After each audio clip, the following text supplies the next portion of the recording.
Welcome to part 2 of our quick start guide for the calendar in Salon Swift. Be sure to have checked out part 1 before continuing to here.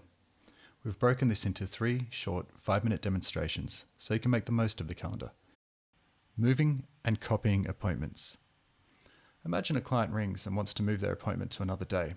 You could go to the day in the future, rebook it, you could come back and then delete this one, or you could edit this appointment, change the date in the edit screen, but in that situation, you wouldn't know what's in the future. This is the recommended method. If I have no appointment selected, we look over on the right, the copy and the move buttons are grayed out. I'm going to just single select one of the appointments here for Sarah, and I'm going to click on move. I'm then going to go forward to find the day that she's interested in. So Monday the 9th. And now as I move my mouse, you can see underneath it says move here. I'm simply going to click at, let's say, 1 o'clock. And it will ask me, do you want to move all or just the selected services? I'm going to say all, and it will bring all of her services from that day forward. If I'd have said selected, it would have just brought forward the one service that I selected. This is the same for copying. You can imagine this lady Tegan is coming in for a treatment. I'm going to select her appointment, come to copy, move forward and paste here. So paste the appointment here, yes. So you'll see she has one in the future on the 19th of September. And if we go back to today, she still has it here. Cancelling an appointment. Imagine Tegan calls up and she doesn't want to have her service. We simply double click, choose cancelled,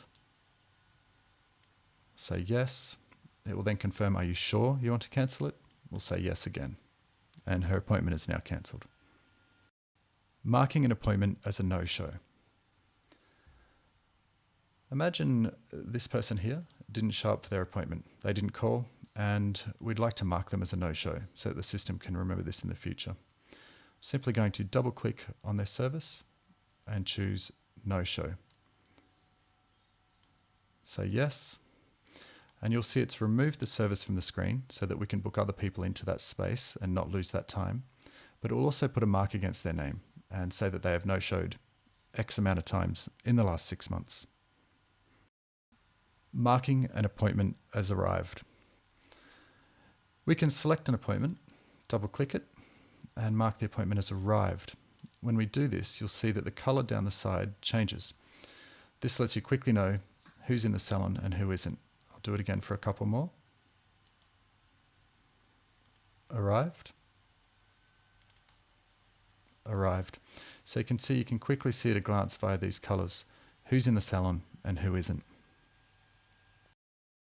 Marking an appointment as confirmed.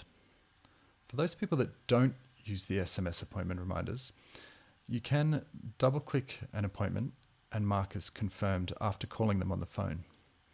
You'll see it changes the color down the side and puts a little pair of scissors to let you know that they have been confirmed. Again, I'll double click this one, mark as confirmed, and you can quickly see the color change.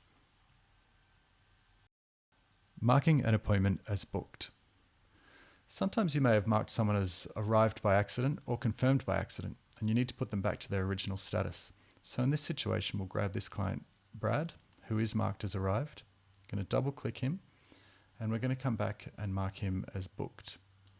You can see he changes back to the original color of the appointment so that you can then do what you'd like to with the appointment. General appointments, lunch breaks, sick breaks, and others. I'm going to move to a day in the future that has less appointments and take you through some of these basics.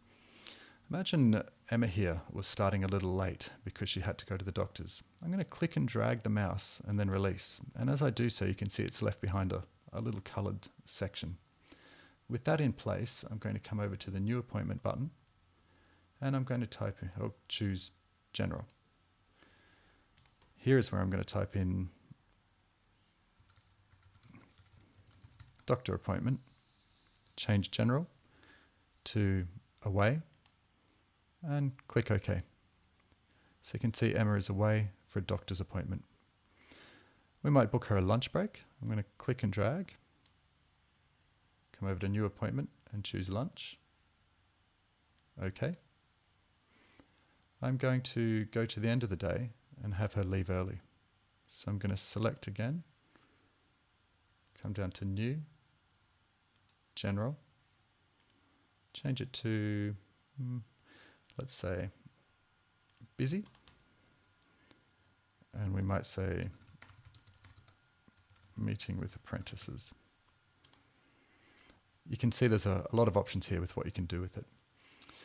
We might have Roger here on holidays. So I'm just going to click once, go to New Appointment, Holiday. So 9 a.m. on the 19th will be the start of the holiday, and we'll say the end of the holiday is 5 p.m. the next month.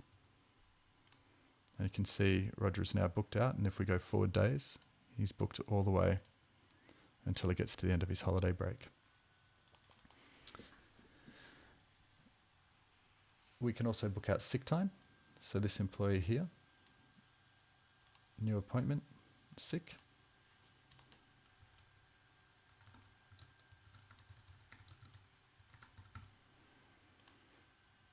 And you get the idea. They're very handy and are used often in Salon Swift. This is the end of part 2 of a 3-part series on the calendar. Be sure to check out the other parts. If you need help with this or anything else in Salon Swift, please email support@salonswift.com.